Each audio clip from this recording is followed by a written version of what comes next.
Want to speed up or slow down a video you're watching on TikTok? Now you can. I'm Jessica from techboomers.com, and in this video, I'll show you how to change the playback speed of videos on TikTok to speed them up or slow them down. Now let's get started.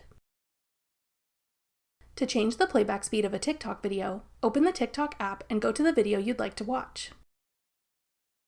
Then hold your finger down in the middle of the screen or tap the arrow icon on the right to open a pop-up menu. In the menu that appears, tap Playback Speed. If you don't see it right away, you may have to swipe sideways to see more options. From there, you can choose what speed you want to watch the video at: 2x, 1.5x, normal, or 0.5x. Tap the speed you'd like to play the video at. The video you're watching will then play in the selected speed. This will only change the speed you're watching the video at for yourself, and only for this watch session. Your playback speed will automatically reset to normal once you scroll to the next video. That's all it takes to change the playback speed of a video on TikTok.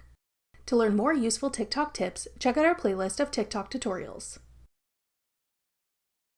Thanks for watching. If you found this video helpful, we'd love it if you'd hit the thumbs up button below and subscribe to our channel.